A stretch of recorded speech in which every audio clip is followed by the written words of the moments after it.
नमस्कार एवं उत्तर प्रदेश देख रहे हैं आप सभी और आपके साथ हूं मैं जयती मिश्रा। बुलेटिन की शुरुआत करेंगे इस वक्त के हेडलाइंस के साथ।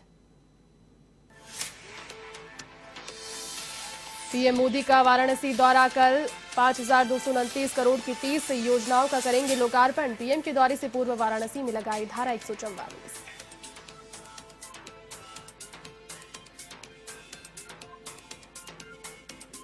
यूपी के भदोही में विकास परियोजनाओं का लोकार्पण और शिलान्यास। मुख्यमंत्री योगी ने किया कार्यक्रम को संबोधित। लाभार्थियों को योजना के तहत किट और चेक किए वितरित।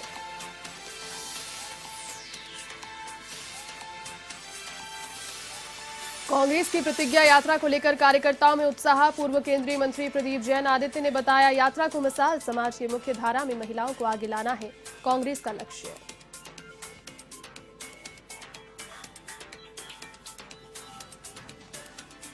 यूपी के शाहजहांपुर में बदमाशों का आतंक। सरेआम गोली मारकर व्यापारी की हत्या। कैबिनेट मंत्री सुरेश कुमार खन्ना ने ली घटना की जानकारी।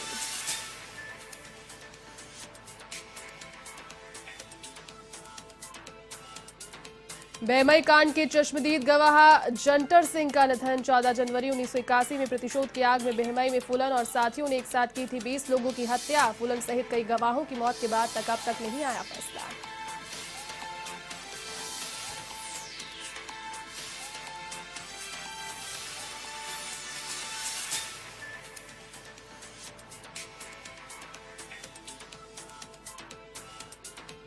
चलिए अब खबरें विस्तार से। यूपी के भदोही में मुख्यमंत्री योगी आदित्यनाथ ने विकास परियोजनाओं का लोकार्पण और शिलान्यास किया।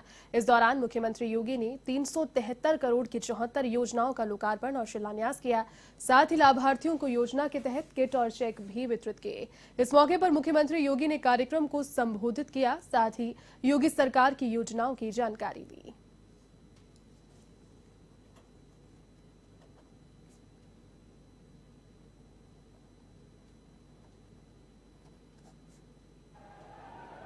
जनप्रतिनिधियों के प्रयास और प्रशासन के सफल क्रियान्वयन से आज 373 करोड़ रुपए से अधिक की परियोजनाओं का लोकार्पण और शिलान्यास जनपद भदोही जनपद के लिए हो रहा है। दीपावली के पहले मां गंगा के आंचल में बसा हुआ भदोही जनपद माता सीता की इस स्मृतियों के साथ जुड़ा हुआ है जनपद। बाबा विश्वनाथ के काशी मां विंध्यवासिनी के बीच में अवस्थित ये जनपद भदोही के सभी नागरिकों को लगभग 325 करोड़ रुपए की इन परियोजनाओं के लिए हृदय से मैं बधाई देता हूं, शुभकामनाएं देता हूं। भाइयों बहनों, भदोही जनपद आज अपनी एक नई पहचान के साथ आगे बढ़ रहा है। भारतीय जनता पार्टी के सांसद और विधायक पूरा परिश्रम करके विकास की एक एक योजना को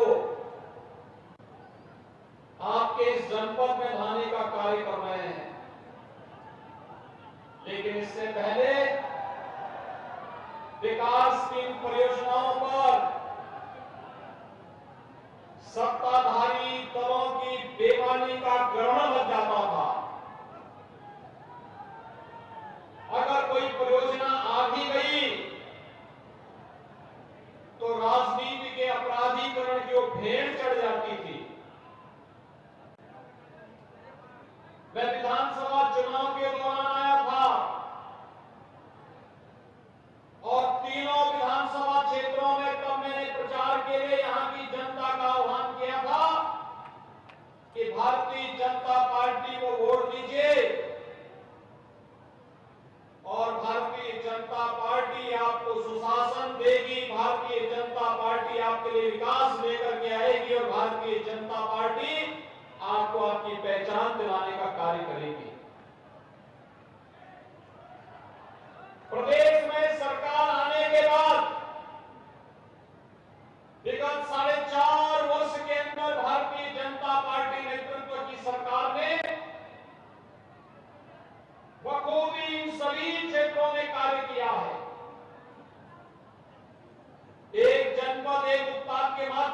भदोही की काली नाच दुनिया के मंच पर, वैश्विक मंच पर अपनी धूम मचा रहा है। अब भदोही भी एक एक्सपोर्ट का हब बन रहा है और उसके माध्यम से हजारों नौजवानों के लिए रोजगार की संभावनाएं विकसित हो रही है।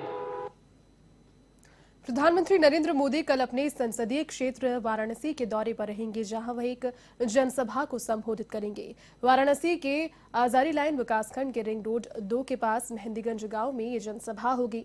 कोरोना काल के बाद ये प्रधानमंत्री नरेंद्र मोदी की पहली जनसभा है, जिससे पहले पीएम मोदी 15 जुलाई को वाराणसी पहुंचे थे।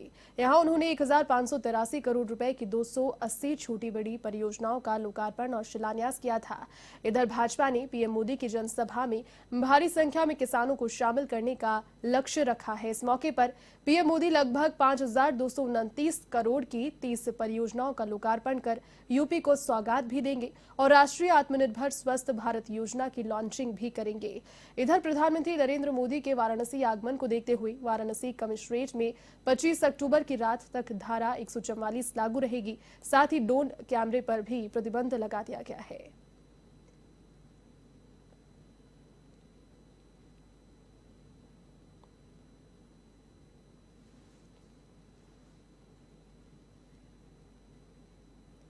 पीएम मोदी के दौरे को लेकर यूपी पुलिस पूरी तरीके से अलर्ट मोड पर है। इसी को लेकर गोरखपुर पुलिस महानिदेशक अखिल कुमार ने बताया कि प्रधानमंत्री नरेंद्र मोदी की सुरक्षा व्यवस्था को 4 लेयर में बनाया गया है। वहीं आने जाने वाले व्यक्तियों को कम से कम परेशानियों का सामना करना पड़े, इसके लिए विभिन्न स्थानों पर पार्किंग की व्यवस्था भी की गई है। तो वहीं इस दौरान प्रधानमंत्री की सुरक्षा व्यवस्था में NSG commando, sniper, bomb disposal squad, drone लगाए जा रहे हैं। तो वहीं पुलिस महानिदेशक सुरक्षा वीके सिंह ने बताया कि प्रधानमंत्री के सुरक्षा की डिटेल से तैयारी की गई है। इसी बीच भारत नेपाल की सीमाओं के खुले रहने पर उन्होंने बताया कि सीमाएं खुली रहेंगी और हर आने जाने वाले व्यक्ति पर नजर बनी रहेगी।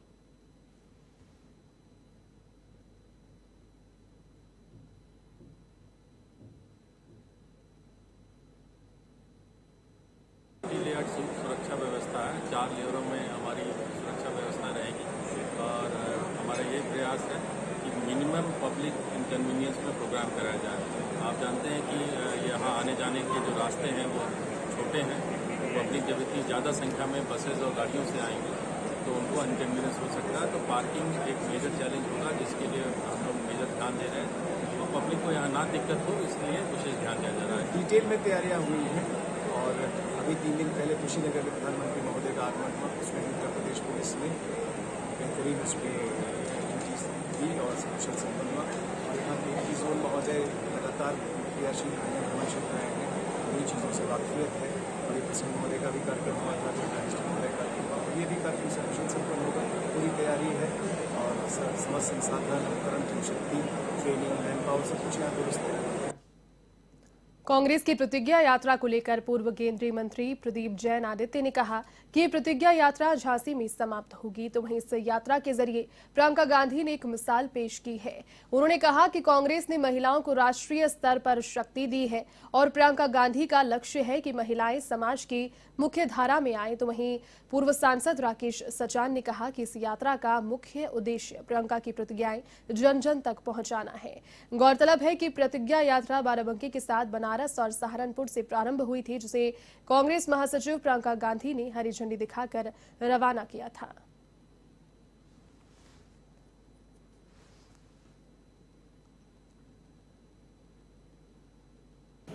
मंदिर जाने का कार्यक्रम है, फिर उसके बाद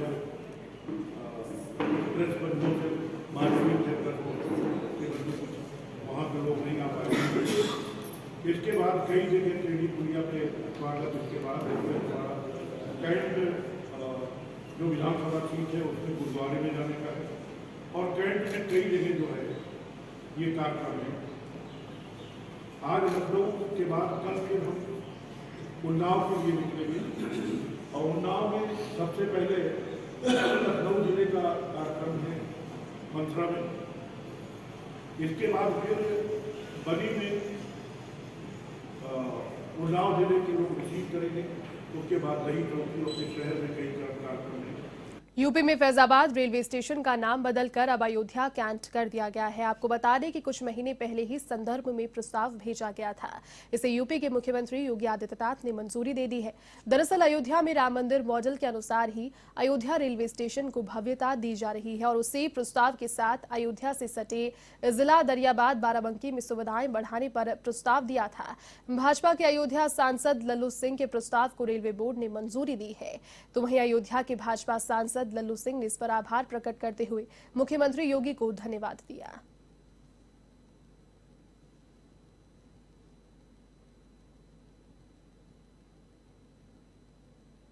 फैजाबाद स्टेशन का नाम बदल करके अयोध्या कैंट किया है। पूज्य साधु संतों, अयोध्या के जनमानस और संगठन के दबाव के आधार पर हमने माननीय मुख्यमंत्री जी को पत्र लिखा था, निवेदन किया था इसका नाम बदला जाए। उस पत्र को माननीय मुख्यमंत्री जी ने आगे बढ़ाया और वहाँ इस देश के गृह मंत्री अमित शाह जी ने, रेलवे बोर्ड ने, रेल मंत्री जी ने उसकी स्वीकृति दी और आज उसको योगी आदित्यनाथ जी ने उस नाम को बदल करके लागू करने का काम किया है। हम अयोध्या के पूज्य संतों की तरफ से, भारतीय जनता पार्टी अयोध्या की तरफ से और अयोध्या की जनता की तरफ से पूज्य योगी आदित्यनाथ जी, अमित शाह जी, रेल मंत्री जी को हार्दिक बधाई देते हैं। देश के बहुचर्चित बहमई कांड के मुख्य गवाह जंटर सिंह की उपचार के दौरान मौत हो गई। अभी हाल ही में वादी राजाराम की भी मौत हो चुकी है। आपको बता दें कि 14 फरवरी सन 1981 को दस्यू फूलन देवी ने प्रतिशोध में एक ही जाति के 20 लोगों को कतार में खड़ा कर गोलियों से भून दिया।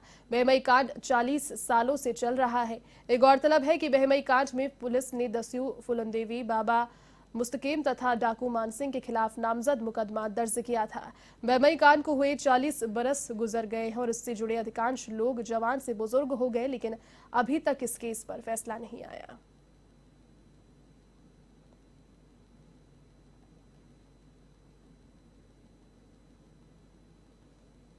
चौदह फरवरी 1981 की ये घटना है।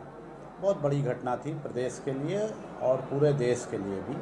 26 लोगों को एक साथ एक लाइन में खड़े करके फायर ओपन किए गए थे और उसमें 20 लोग उनकी मृत्यु हो गई थी, 6 लोग घायल हुए थे।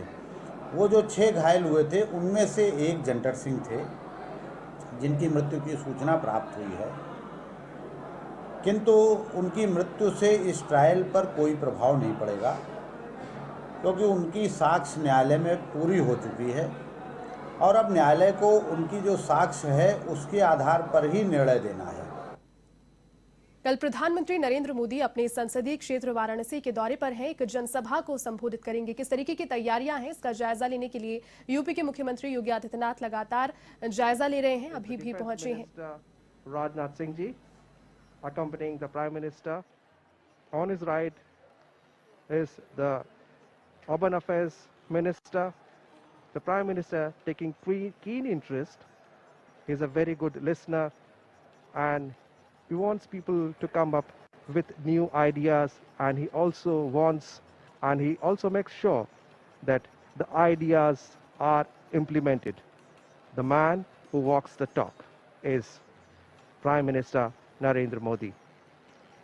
पिछले कुछ वर्षों में ग्रामीण क्षेत्र हो या फिर शहरी क्षेत्र, प्रधानमंत्री नरेंद्र मोदी का। अब खबर यूपी के अयोध्या से, जहां अवध इंटरनेशनल स्कूल में अनाज से बनाई गई श्री राम जानकी और हनुमान जी की कलाकृति का विधि मंत्री ब्रिजेश पाठक ने लोकार्पण किया। उन्होंने कलाकारों की प्रशंसा करते हुए सरकार से हर प्रकार के सहयोग दिलाने की बात कही। 10,800 स्क्वायर फीट में बनाई गई कलाकृति को हर कोई देखकर मोहित हो गया है। मौके पर वर्ल्ड रिकॉर्ड की टीम भी पहुंची है। इस दौरान स्कूल के बच्चों ने सांस्कृतिक कार्यक्रम प्रस्तुत किए। तो वहीं मध्य प्रदेश के 60 कलाकारों की ओर से बनाई गई इस कलाकृति को देखकर हर कोई सम्मोहित हो उठा।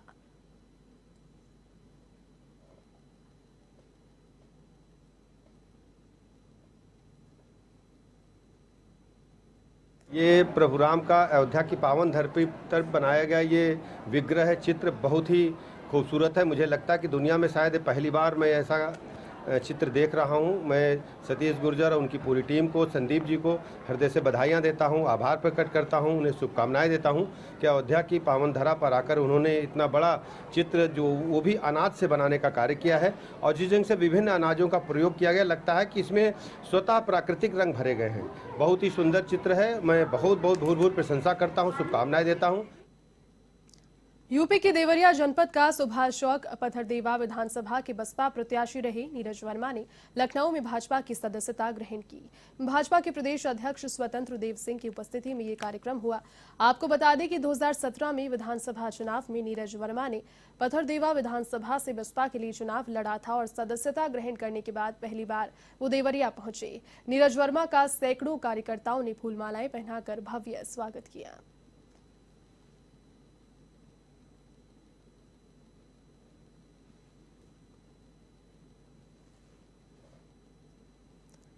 यूपी के पूर्व मंत्री गायत्री प्रसाद प्रजापति पर दुष्कर्म मामले में विवेचना कर रही सीओ अमिता सिंह के खिलाफ मुकदमा दर्ज किया गया। चित्रकूट के करवी थाने में आईपीसी की धारा 363, 506 और 218 में ये दर्ज कराया गया है। पीड़िता के भाई अंशु गौड़ ने वकील ने बताया कि गायत्री प्रसाद के खिलाफ बहनों की लड़ाई लड़ रहे हैं। उन्होंने बताया कि इस पूरे मामले को लेकर अंशु की जान को खतरा बना हुआ है। उनके ऊपर 2 बार जान से मारने की नीयत से हमले किए गए। नाबालिग और मानसिक रूप से अस्वस्थ पीड़िता के साथ सीओ अमिता सिंह ने जबरन समझौते के लिए दबाव बनाया। हालांकि मामला सपा सरकार के समय का है। अंशु के वकील ने सुरक्षा की मांग प्रधानमंत्री से भी की है। इसके साथ वर्तमान योगी सरकार से आशान्वित बताया है।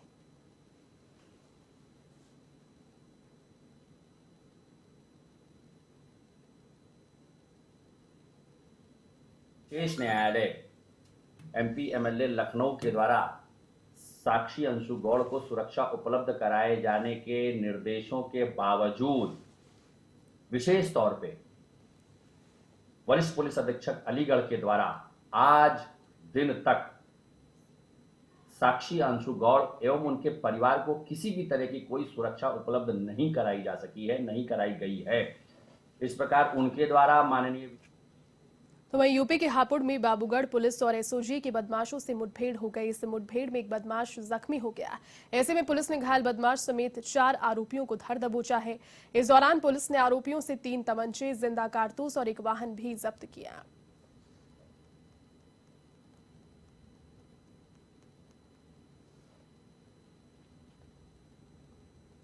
यूपी के संभल में आवास पात्रता सूची में नाम दर्ज होने के बाद भी लोगों को योजना का लाभ नहीं मिल रहा।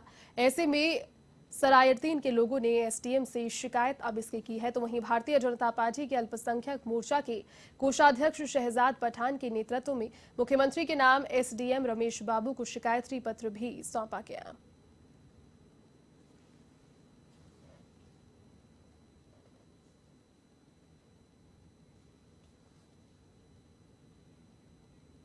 यूपी के हमीरपुर में 7 सूत्रीय मांगों को लेकर सफाई कर्मियों ने धरना प्रदर्शन किया। इस दौरान विकास भवन में सफाई कर्मचारी संघ के जिलाध्यक्ष कुलदीप कुमार वाल्मीकि के नेतृत्व में प्रदर्शन किया गया। इस मौके पर जिलाध्यक्ष ने कहा कि 13 साल होने के बाद भी अब तक उनके पास बुक नहीं बनाई गई। एसीपी के एरियल का 1 साल से ज्यादा समय होने के बाद भी अभी तक भुगतान नहीं किया गया। साथ ही सफाई कर्मियों को समय से वेतन भी नहीं दिया जा रहा।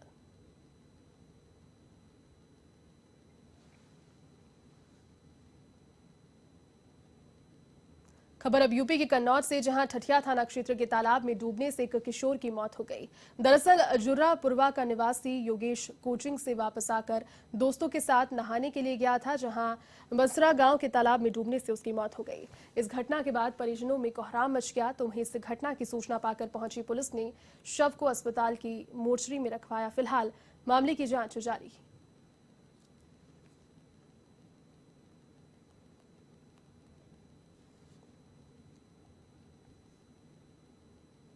यूपी के लखीमपुर खीरी में बाढ़ अपना कहर बरपा रही है। यहां सैकड़ों गांव जलमग्न हैं तो हजारों लोग बाढ़ से परेशान हैं। इसी बीच खाकी अपना फर्ज निभाते हुए बाढ़ त्रासदी झेल रहे ग्रामीणों के लिए भोजन का लंगर चला रही है। दरअसल पलिया कोतवाली इलाके के मजगई पुलिस चौकी इंचार्ज हनुमंत लाल तिवारी ने ग्रामीणों के लिए लंगर चलाया है। साथ ही घर घर लोगों को खाद्य सामग्री भी पहुंचाई जा रही है।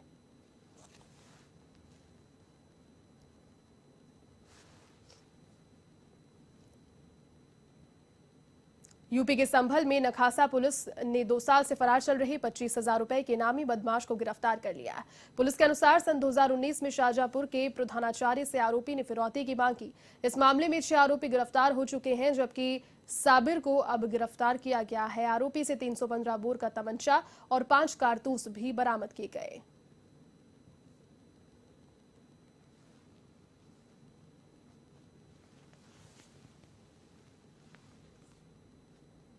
चलिए इस बुलेटिन में फिलहाल के लिए बस इतना ही। देश और दुनिया की तमाम बड़ी खबरों को देखने के लिए आप देखते रहिए A1 TV। नमस्कार।